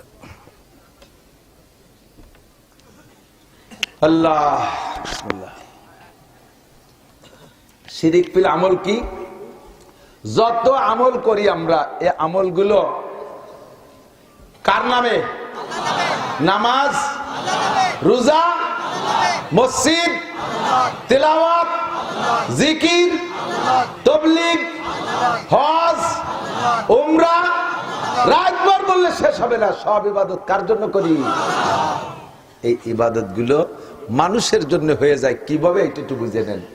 আমি ইবাদত করে যদি প্রশংসার লোভ করি, যে আমার অমুক ভালো বলুক, মানুষে ভালো বলুক, একটু মারহাবা দিক, একটু প্রশংসা করুক, তার নাম হলো শিরিক ফিল ইবাদত। জিজ্ঞেস করা হয়েছে, এই তুমি তো দাড়ি রাখতে না, ইদানিং যে দাড়ি রাখছো? কয় যে দাড়ি না রাইয়ের কি বসে, নাতি এসে দাড়ি ধরে বসে, না না আমার দাদার দাড়ি আছে, তোমার তো দাড়ি নেই। সেই লজ্জাতে ওর জ্বালায় না রাইয়ে পারলাম না। তাহলে এই দাড়ি কি আল্লাহর জন্য না নাতির জন্য? এই দাড়িতে নেকি হয় না, বলে শিরিক ফিল ইবাদত। কথা কি বলছেন নাকি? তুমি তো নামাজ পড়নি, বলতে নেন যে নামাজ পড়ো, বিটিকে জ্বালায় থার কায়দা আছে নাকি? সেই জ্বালায় চলিয়েছি মসজিদে। তাহলে এই নামাজকে আল্লাহর জন্য না বিটিকে জন্য? এর নাম হলো শিরিক ফিল ইবাদত। মসজিদে স্টেজে যেয়ে দেখি সুন্দর একটা চেয়ার আমার ডাইন পাশে খালি পড়ে রয়েছে, খেয়াল করেন, সুন্দর একটা চেয়ার খালি পড়ে রয়েছে, কেউ বসে না। হুজুররা নিচে দেখা দেয় বসে, ওই চেয়ারে কেউ বসে না। এই চেয়ারে কেউ বসেন আর না, চেয়ার সরাইতাম, দুইজনে জায়গায় বসতে পারবে। হুজুর ও চেয়ারে কেউ বসাও যাবে না, আর নামানোও যাবে না। চেয়ার কে সাথে স্ক্রু দিয়ে লাগানো নাকি? কয় না, সমস্যা আছে। চেয়ার হলো সভাপতির চেয়ার। কার চেয়ার? তা সে সভাপতিরা ডাক দেন, কয় যে না উনি আসবে না, উনি অভিমান করছে। কি অভিমান? কয় যে উনি এবার, ওনার নাম আছে পোস্টারে, ওনার নাম আছে, তো এবারই উনি নতুন হজ করে আছে, নামও আমরা লিখছি সুন্দর, কিন্তু আল হাজ লেখা হয় নাই, এই আগে তো উনি আসবে না। 8 লক্ষ টাকা দিয়ে হজ করে আসছি মিয়া, ওই জায়গায় আল হাজ লিখতে কয় টাকা লাগে? লাগলে আমার থেকে নিতে। ওই জায়গায় আল হাজ লেখা হলো না, আমি কিভাবে চেয়ারে বসি? তুমি বুঝতেই পারছি না, আল হাজ লেখা নাই বলে চেয়ারের থেকে আলে খোঁচাচ্ছে ওনারে। শয়তানি কোথাকার! তুমি আল হাজ করাই আইছো। এই হজ শিরিক ফিল ইবাদত, এক পয়সারও নেকি পাবা না। হজে যার আগেও যে আকাম করছো, হজে তাইছো সেই আকাম করো। হজে যার আগেও বিটাকে আল দিতে, হজে তাইছো আল দিলে, স্টেজও আল দিলে, এরকম শিরিক ফিল ইবাদত। 20,000 টাকা দিছে অমর, যেরকম মারহাবা না, তা তো কেউ দেয়নি, আপনার কোনকে মারহাবা। এইভাবে 10-20 জনের মারহাবা হয়েছে, এর মধ্যে ভাগে একজন দেশে 20,000, তার নামে মারহাবা হয়নি। যাই হুজুরে দিচ্ছে, হুজুর টাকা ফেরত দেন, টাকা ফেরত দেন। আর বেটাকে নামে মারহাবা হয়, আমার টাকা কি ফসা, আমার টাকা কি ছেড়া জাল টাকা? তো তুমি টাকা দিছো কিছু জন্য, মারহাবা জন্য। ফেরেশতাকে আল্লাহকে মারতাবা, শয়তানের গাল দলে মারতাবা। নেকি কলা 30 জায়গায় ইবাদত, শিরিক ফিল ইবাদত, এরকম শিরিক ফিল। মসজিদের তো বানাই আমাদের নাম পেলেন, নেম পেলেন, আমার নাম না দেন, আমার আব্বার নামটা একটু দিয়ে দেন। তোমার নাম আর তোমার আব্বার নাম দিবা, ওই নামটাই হবে। আরবিটাকে নামাজ হবে ওই মসজিদে, তোমাকে হবে না। তোমাকে নামাজ তোমরা কোনো নেকি পাবা না, তোমাকে নামাজ হলেই হবে, তবে তোমরা মসজিদ দানের যে নেকি, এই নেকি পাবা না। তুমি শিরিক ফিল ইবাদত করেছ। বলে দিছি সুন্দর করে বুঝাইয়া। মানুষ মারা যাওয়ার পরে কাজ কি, মানুষ মারা যাওয়ার পরে কাজ কি কি হুজুরের কাছে শুনবেন। উনরা তো আমাদের চেয়ে অনেক জুনিয়র বয়সে, পরে ফারেক, বড় আলেম, বহুত বড় আলেম, আমাদের পড়াইতে পারে, কিন্তু আমাদের চেয়ে অনেক পরে। আমরা যখন এই মাঠে আওয়াজ করি তখন ওরা পড়তেও যায়নি, হতে পারে 27-28 বছর আগে। এত সময় এই সেই সময় আমরা বলতাম, মানুষে খাইতো না। এখন আপনাদের সন্তানদের কাছে আপনারা শুনে দেখেন, মানুষ মারা যাওয়ার পরে কাজ কি কি। 1 নম্বরে দ্রুত গতিতে তাকে গোসল করানো, সুন্দর সাদা কাপড়ে তাকে কাফন করানো, তাড়াতাড়ি কবর খনন করে তাকে জানাজা পড়াইয়া দাফন করানো। এই কাজগুলো মানুষ দাফন পর্যন্ত শেষ। বিশ্বাস না হয় মক্কা যে দেখে আসেন, মদিনায় দেখেন, এর চাইতে আর কোনো ব্যতিক্রম নেই। মানুষ মারা গেলে, পুরুষ মারা গেলে, আরে কপাল, 5-7 মাইল দূরিতে বিড়লির মধ্যে উড়াকান্দির মতো বিটিরা প্যান ফেনায় নাক মুস্তি মুস্তি কান্তি কান্তি আসতেছে। এই বাড়ি এসে ওনার এক নজর দেখবে, কি হয় তোমার? কিছু হয় না, কত গেছে আমাকে ওই জায়গা। তো তোমার কিছু হয় না, তা তুমি কান্দো কা? সবাই কান্দে, সেই জন্য আমারও কান্দা আসতেছে। এই আল্লাহ কুড়ুতে এসে পর্বেটারে তুমি দেখে গেলে, যারা ওই জায়গায় বসে পর্দা খুলে খুলে দেখাচ্ছে, তাদের আমল নামায় কবিরা গুনাহ হবে। ওই যে মেয়েগুলো এসে ওইগুলো দেখতেছে জায়গায় বসে। মহিলা একটা মারা গেছে, প্রতিবেশী, বাসুর পুত, দেওর পুত, একে চাষি হয়। এই চাষি গেছে মরার পরে, জীবদ্দশায় যেমন দেখা না যায়, মরার পরও দেখা না যায়। দ্রুত তাকে শরীয়ত সম্মত ভাবে দাফন করায় দেন। এই পর্যন্ত, জানাজা পর্যন্ত, দাফন পর্যন্ত কাজ শেষ।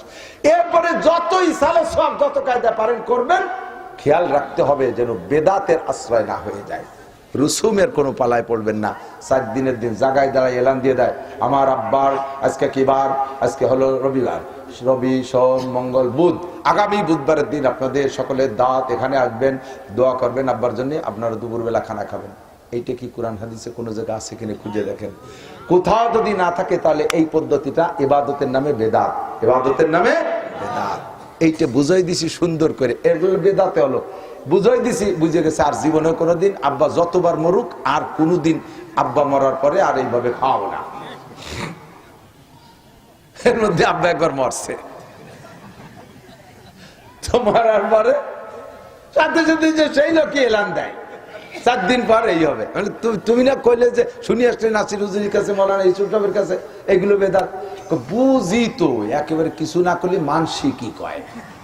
এই হলো শিরিক ফিল ইবাদত। কাজটা ভালো, কাজটা ভালো, 4 দিনের দিন করতে হবে কেন? 10 দিনের দিন করতে হবে কেন? চলছে করতে হবে কেন? বার্ষিকই করতে হবে কেন? এনি টাইম, এভরিডে, যে কোনো দিন কবে। তবে অত তাড়াতাড়ি করেন না। ওই বাড়ির মানুষের জন্য 3 দিন শোকের অনুমতি আছে। আর পুরুষ মারা গেলে, তার স্ত্রী থাকলে 4 মাস 10 দিন সে মহাশোকের মধ্যে আছে। 4 মাস 10 দিন শেষ হলো না, সেই বাড়ি একটা আড্ডা করে খাওয়া দাওয়া, কি ফুর্তি, মহিলা পুরুষের আনন্দ ফুর্তি। যে মহিলা শোক পালন করবে ওয়াজিব, সেই শোকটাও সে পালন করতে পারে না, তারও মাজায় গামছা বেঁধে সে আড়িবাতির মাস্তি নামিয়ে যা লাগে। কতক্ষণ? আর শত পুরুষের ধাক্কা গুতো খাওয়া লাগে। এইগুলো নিষেধ করে দিছি। তারপরও একেবারে না করলি মানসি কি কয়। এই মানসি কি কয় মানে আল্লাহ যা কয় কজ্ঞ, মানসি কি কয় সেই হইতে করছি, এর নাম শিরিক ফিল ইবাদত।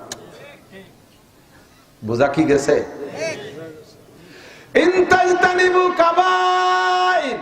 যদি তুমি কবিরা গুনাহগুলো গুনে গুনে ছেড়ে দিতে পারো, 1 নম্বরে শিরিক, 2 নম্বরে কুফর। কুফর বলে আল্লাহ পাকের নিয়ামত ব্যবহার কইরা শুকর আদায় না করার নাম কুফর। যত জায়গা দেখবেন শুকর, তার এগেইনস্টে আসে কুফর। লা ইন শাকারতুম লাযিদান্নাকুম ওয়া লা ইন কাফারতুম, শুকরের বিপরীত কুফর। দোয়া কুনুতের মধ্যে পড়বেন ওয়ানাশকুরুকা ওয়া লা নাকফুরুকা, তোমার শুকর আদায় করি, তোমার কুফরি করি না। তার মানে শুকর আদায় না করার নাম কুফরি। সন্তান, ভালো সন্তান কে দিয়েছে? বলেন আলহামদুলিল্লাহ। সে জায়গায় আলহামদুলিল্লাহ না বলে গর্ব করে, নিজের ক্রেডিট দেখায়। মিয়া ছেলে বেলে ভালো কি এমনি হয়? ছেলে বানাতি হয়।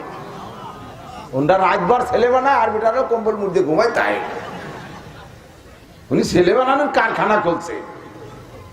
শয়তান কোথাকার। এই কথাগুলো কুফরি কথা। ছেলে কি তুমি বানাইছো না আল্লাহ দিয়েছে? মেধাবী কে বানাইছে? আমার একই হেফজখানায় 72টা ছেলে পড়ে আমার মাদ্রাসায়। কোন ছেলের 5 বছর লাগতেছে সবক শেষ করতে, কে 6-7 বছরও পারতেছে না, কে 3 বছরে হচ্ছে। আমার একটা ভাগ্নে মাত্র 5 মাসে সবক শেষ, 150 দিন মাত্র সবক পড়ছে, 30 পারা শেষ। তো এটা কি তার বাপের ক্রেডিট? ছেলে বানাতে হয়। ওটা বানাইছে আর বেটারা বানাই নেই। তুই কি দিয়ে বানাও? কাঠ দিয়ে না ছটাই দিয়ে? কি দিয়ে বানাও? এই কথাগুলো কুফরি কথা। আরে মিয়া দান বানাতে হয়, খালি লাগাই ঠিকই হয়। কোনটা বানায়? দান। পিএস বানাতে হয়, পাট বানাতে হয়। এই কথাগুলো কুফরি কথা। আমি এটা করেছি, ওটা করেছি, দেখেন যেদিকে তাকাবেন সেদিকে আমাকে দেখতে পারবেন, খালি করেছি আর করেছি। এরপরে আরো সুযোগ দেন, দেখেন আগামীবার কি করে ছেড়ে দেই। রাস্তাঘাটে খাল বানাই দেবো, 12 মাস কাল নৌকো বেয়ে বেড়াবেন, আসমান ভেঙে জমিনে নামাবো, দেখবেন কিয়ামত ঘটে যাবে, লাঠি নদী বুকুর ভরে ছাড়িয়ে দেবো। এই কথাগুলো সব কুফরি কথা। কি কথা? কুফরি কথা। এগুলো বলবেন না। এ করলে ঈমান আমল সব বাতিল হয়ে যায়। কথা কি বোঝা গেছে? 3 নম্বর বেদাত। বেদাত করব না। উলামায়ে কেরামের কাছ থেকে শুনে বেদাত করব না। আমার পীরও যদি করে থাকে আমারে বুঝাইছে। আর সেই আমলের অবস্থা আর এই আমলের অবস্থা আকাশ পাতাল। সেই সময় সবেমাত্র হিন্দুত্বে মুসলমান, সবেমাত্র হিন্দুত্বে মুসলমান। তো হিন্দুদের যে রুসুমাত ছিল তা মুসলমানদের ভিতরে প্রাথমিকভাবে কিছু রাখা লাগছে। হিন্দুরা মানুষ মরে গেলে কাঠুরে খাওয়া তো মনে আছে না? যারা কাঠ আগে দিত সবাই দাঁত দিত, যারা কাঠ চলা আগে দিছিস সবাই অমুক দিন খাতি যাবে, ডাল ভাত খাওয়াবো। এখন সেই হিন্দুগুলো মুসলমান হয়েছে, একে মানুষ মারা গেলে কোনো কিছু নেই, কিচ্ছু নেই। কেমন হলো? তা হিন্দু থাই ভালো ছিল, 4 দিন মরার পর তো ডাল ভাত খাতে পেতাম। তা হুজুরা করলো যে না, আমরা 7 দিনের দিন একটা দোয়ার অনুষ্ঠান করে জিলাপি খাই করবো। তাতে ওগেটার থেকে বিরোধিতা করার জন্য এই কাজটুক সেই সময় করা লাগছে। যদিও এটা ইসলাম না, শরিয়ত না, এটা কাজ বেদাত, কিন্তু সেই সময় জরুরি ছিল।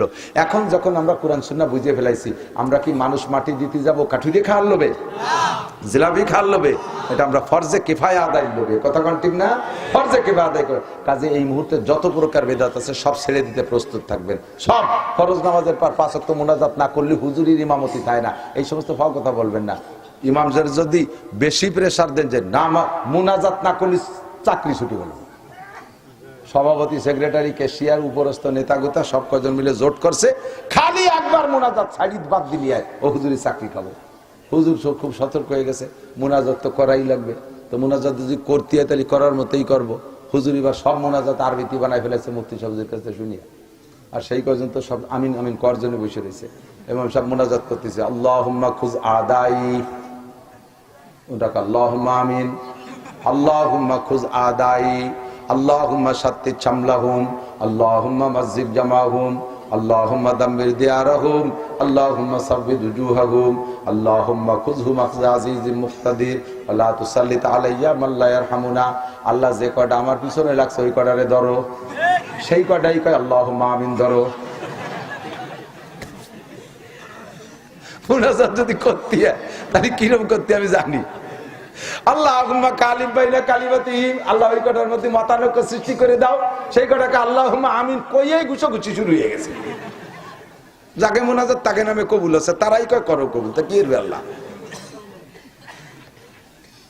একটু বাড়াবাড়ি দরকার। মোনাজাত হলে আমার মোনাজাত আমার কি কি দরকার সেটা আমি জানি। আমারটা কি ইমাম সাহেব জানে নাকি? ইমাম সাহেবের মোনাজাত করতে দায়িত্ব দিছি, ইমাম সাহেব তার মা বাপরে বেসতে ফাটাই দিচ্ছে, তার বউ সালমি অসুস্থ, তাকে সুস্থ বানাই ফেলেছে, উনার অভাব আছে, তা ধনী হয়ে যাচ্ছে। আমার কথা একটা আবার কলই না, অথচ আমারটা আইদি মুনাজাত করতেছে। ফরজ নামাজের পরে আপনি করেন, একা একা করেন, আপনার অনেকক্ষণ ধরে ইমাম সাহেব আল্লাহুম্মা আমিনকে মুখ মুছে ফেলাইছে, আপনি সেই সাথে সাথে আপনার তো কতটা বাইর হয়ে গেছে, উনি মোছে মুছুক, আমার তো যা যা আছে সব আমি কব, পরে আমি যে সময় মুছার দরকার সেই সময় মুছবো। ততক্ষণ নামাজের ভিতরে অনুসরণ জরুরি, মুনাজাতের মধ্যে তো একা জরুরি না। ওনার মুনাজাত যে করার দরকার তা কয়া গেছে, উনি মুখ মুছে ফেলেছে, আমার তো বাইর হয়েছে আর করিয়া নি, জানো যে সুন্নত পড়েন, আমার কটা আমি কইয়ে আসি, আমার কটা আমি কই। আল্লাহ, আমার সে বড় মেয়েটার তো বিয়ে হলো না, তার বয়স 39 বছর, এই কে কি যায়, এই কথা তো বাহির হয়েছে, শুরু কবেন না আল্লাহর কাছে। আমার নানটু যাই ইটালি আটকে গেছে যে লিবিয়ার সাগরের মধ্যে, আল্লাহ তুমি তারে তাড়াতাড়ি, ইমাম সাহেব কি তাই কইছে, সেগুলো কন্যা কবেন, ওনার সাথে সাথে তো মুখ মুছে আইটে চলে গেছে, আসল কটা তো বাদ রয়ে গেছে। আমি কি বুঝতে পারছি? আমার ভাইরাল হওয়ার দিন শেষ, যা বুঝার দরকার তাই বলার জন্য মাঠে নামছি। এই জরুরি কথাগুলো মনে রাখবেন। ইনতাজতানিবু কাবায়ের, কবিরা গুনাহ ছাড়েন, নুকাফির আনকুম সাইয়্যাতিকুম, সুদ খাওয়া কবিরা গুনাহ, ঘুষ খাওয়া কবিরা গুনাহ, জিনা করা কবিরা গুনাহ, দাড়ি কাটা কবিরা গুনাহ, বিড়ি সিগারেট কবিরা গুনাহ, মদ গাঁজা এবা ফেন্সিডিল কবিরা গুনাহ, বড় বড় এগুলো সব চোখের সামনে দেখা যায়। বেপরদা করা কবিরা গুনাহ, অর্ধ উলাঙ্গিনী করে বউ বাচ্চাকে রাস্তাঘাটে ঘুরানো ফিরানো কবিরা গুনাহ, বাড়ির মধ্যে কোনো পর্দা নাই, বাসুর পুত দেওয়ার পুত ভেগ্নে এরা এসে মামিকে দেখতেছে, চাষিকে দেখতেছে, মায়ের সাথে সাক্ষাৎ, স্বাস্থ্য বোন ভাই বোন, এগুলো কিচ্ছুই ভ্রুক্ষেপ করে না, এগুলো সব কবিরা গুনাহ। এই কবিরা গুনাহগুলো ছেড়ে দেন। পুরুষরা টাকনুসে কাপড় পরা কবিরা গুনাহ, দাড়ি কাটা কবিরা গুনাহ, তারপরে France cutting, Italy cutting, Messi cutting, চুল দাড়ি মোছ রাখা, এগুলো কবিরা গুনাহ।